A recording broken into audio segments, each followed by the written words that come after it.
Hello à tous, je fais juste une annonce rapide avant de lancer l'épisode. Vous avez été plusieurs à me suggérer de faire une vidéo FAQ. On approche de la date anniversaire de l'émission et je pense que ce serait effectivement une bonne idée pour marquer le coup. Je vous invite donc à me poser vos questions à propos de ce que vous voulez, sur la chaîne, sur moi, sur la technique, sur un épisode en particulier. Vraiment, j'insiste, partez du principe qu'il n'y a aucune mauvaise question. Dans l'idéal, je préférerais que vous me les écriviez en commentaire de cet épisode ou des précédents, mais si vraiment vous êtes timide, par message privé sur les réseaux sociaux, j'accepterai aussi. Je vous demanderai juste d'écrire FAQ en début de votre commentaire, ce qui me permettra de les différencier de ceux qui attendent plutôt une réponse écrite. Voilà, je crois que j'ai tout dit, il me reste donc plus qu'à vous souhaiter un très bon épisode. L'amitié, ça a un début, ça peut aussi avoir une fin. Il arrive que des gens se fâchent dès lors qu'ils se sentent trahis ou déçus par leurs amis. Mais est-ce qu'ils le font toujours pour de bonnes raisons? Non. On peut très bien croire qu'un ami nous trahit alors qu'il nous est loyal, tout comme un ami peut nous trahir sans qu'on s'en rende compte. Et c'est pour éviter ça qu'on va voir ensemble quelques erreurs classiques à ne pas reproduire. Précédemment dans Théorie du bonheur. Il existe un moyen très simple de savoir si vous avez une vraie amitié pour quelqu'un. Il suffit de vous demander à quel point vous aimeriez voir cette personne heureuse. En gros, si vous avez déjà entendu l'expression « un ami qui vous veut du bien », dites-vous simplement que ça devrait être un pléonasme. Seulement lorsque deux personnes ont suffisamment d'amitié l'une pour l'autre, autrement dit, seulement si elles ont spécifiquement l'une pour l'autre suffisamment de bienveillance, alors on peut dire que ces deux personnes sont amies.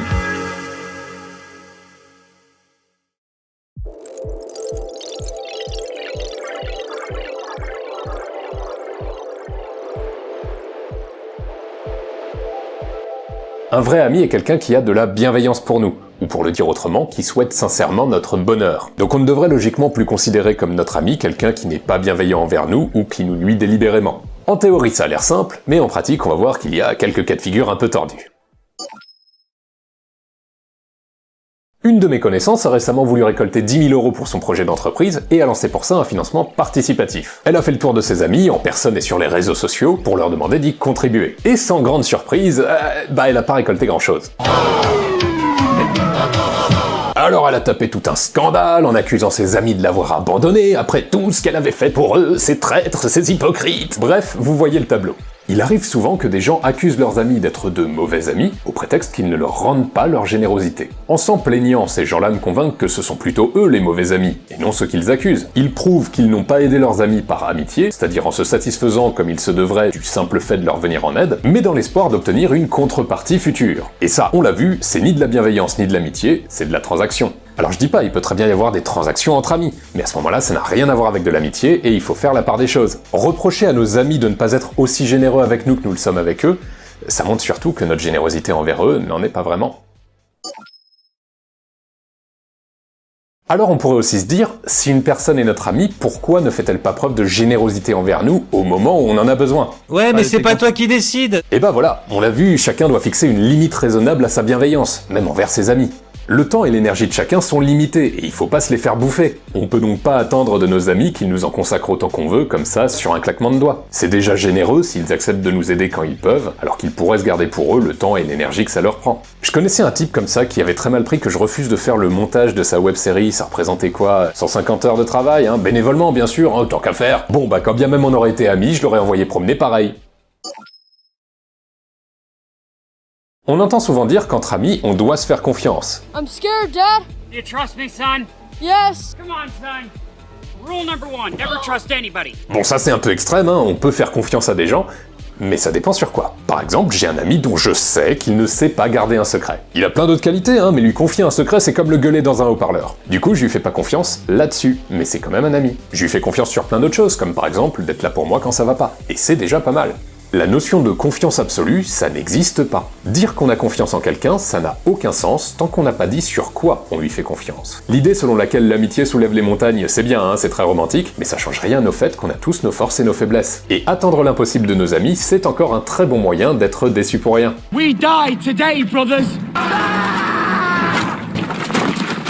He'd never shut up. C'est pour ça qu'il vaut mieux bien connaître ses amis, pour savoir ce sur quoi on peut compter sur eux, et ce sur quoi il vaut mieux pas. Ce qui prouve encore la nécessité de l'intimité au sein de l'amitié. Enfin réciproquement, si nos amis placent en nous une confiance telle qu'on risque de ne pas pouvoir l'honorer, alors il vaut mieux les en alerter au plus vite, de sorte qu'ils ne se sentent pas déçus ou trahis si nous ne pouvons pas être à la hauteur de leurs attentes. Même dans les domaines où on leur fait confiance, il peut arriver que nos amis nous blessent par erreur ou nous donnent de mauvais conseils. Je pense que tu peux ressortir tranquillement. Ah bah non. Tout simplement parce qu'ils sont faillibles. Alors, maintenant, je vais t'appeler eux qui les bons tuyaux. Il faut être indulgent et se rappeler que nous aussi on est faillibles. Nous aussi on peut se planter, et même sur des trucs importants. Ce qu'il faut examiner dans ces cas-là, c'est l'intention derrière l'erreur de notre ami. On l'a vu, la bienveillance réside dans l'intention et non dans les actes. Donc à moins que notre ami ait vraiment eu l'intention de nous nuire, ou qu'il ait délibérément fait preuve de négligence, une erreur ne justifie pas qu'on se fâche avec lui. Même si on se blesse mutuellement, on doit pouvoir pardonner à nos amis leurs erreurs, tout comme eux doivent pouvoir nous pardonner les nôtres. Bon, il y a deux types d'amis. Ceux qui nous disent quand ils sont pas d'accord avec nous, et ceux qui préfèrent éviter. Ah oui, parce que bien évidemment que non, c'est pas parce qu'on est ami avec quelqu'un qu'on est d'accord sur tout. Si on a l'impression qu'un ami est toujours d'accord avec nous, en fait c'est bien plus probable qu'il fasse partie de la seconde catégorie. Or il faut plutôt préférer que nos amis fassent partie de la première, et qu'ils expriment librement leur désaccord avec nous. En le faisant, ils nous aident, ils proposent leur perspective et leur éclairage, ils permettent de réfléchir et de progresser. Sauf que, pas de bol, c'est rare. Tout simplement parce que c'est pas plaisant pour nos amis de nous contredire, en particulier quand il s'agit de sujets importants qui nous tiennent à cœur. Donc pour eux, c'est un effort de le faire, et quand ils font cet effort, on doit surtout pas leur reprocher.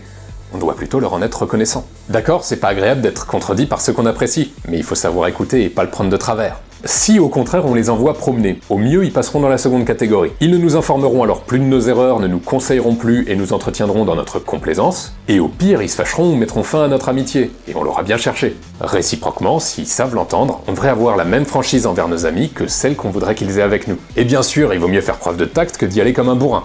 Mais il faut dire les choses. Je connais un mec qui en sortant d'école a monté sa boîte, il y développait et y vendait des logiciels pour étudiants. Aussitôt lancé, aussitôt coulé, les logiciels qu'il proposait n'intéressaient personne. Pourtant son étude de marché était formelle, tout le monde avait trouvé son idée géniale. Bah ouais, mais c'est qui tout le monde? Ses camarades de promotion sur qui il avait fait l'étude de marché. Monumentale erreur. Si un jour vous lancez votre entreprise, ne faites jamais ça. Bien sûr que vos potes vont vous renvoyer une opinion favorable, ce sont vos potes. Alors après, il a eu beau jeu de venir chouiner, hein, oui, quand même, j'ai perdu du temps et de l'argent, vous auriez pu me le dire.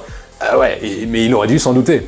On peut pas en vouloir à de vrais amis de pas toujours faire preuve de franchise envers nous, justement parce qu'il se peut que ce soit leur amitié pour nous qui les en empêche. Elle leur fait avoir à cœur de ne pas nous nuire, et donc de ne pas s'exprimer par peur de nous blesser. C'est vrai qu'en s'en abstenant, ils nous épargnent à court terme, mais risquent de nous nuire plus gravement à long terme.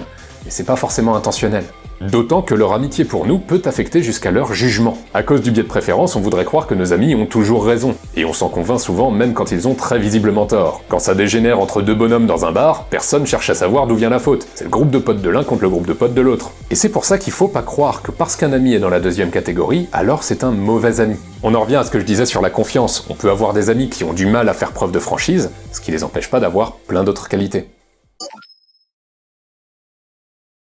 On l'a vu, on n'est pas obligé d'avoir les mêmes valeurs morales pour être ami avec quelqu'un. Par exemple, ceux qui suivent l'émission depuis longtemps savent que je suis pas tendre avec les croyances, et que j'hésite pas à y mettre régulièrement des tacles à pieds joints dans le visage. Et pour autant, ça m'empêche pas d'avoir des amis religieux très engagés.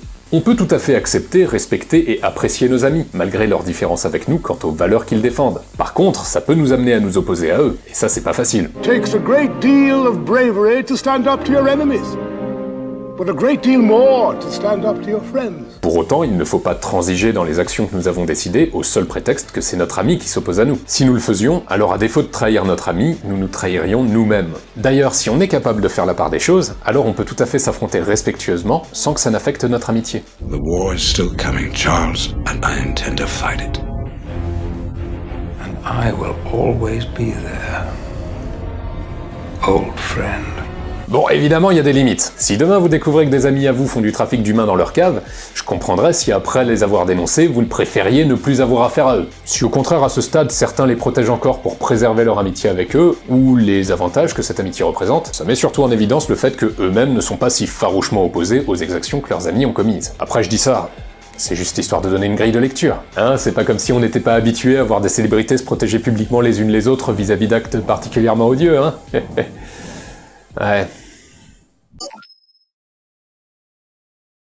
À force d'expérience et à condition d'y prêter suffisamment attention, on devient en principe meilleur à juger et à gérer nos relations d'amitié. On choisit mieux nos amis, on interprète mieux leur comportement, on ajuste le nôtre, et donc on est de moins en moins souvent fâché, déçu ou trahi. Ce qui permet à nos amitiés, de par la satisfaction qu'elles nous confèrent, de contribuer de plus en plus à notre bonheur. Et c'est sur cette note que je conclus enfin cette série de vidéos dédiées à l'amitié. Il me reste donc plus qu'à vous donner rendez-vous au prochain épisode, où il ne sera cette fois plus question d'apprécier nos amis, mais d'écraser nos ennemis.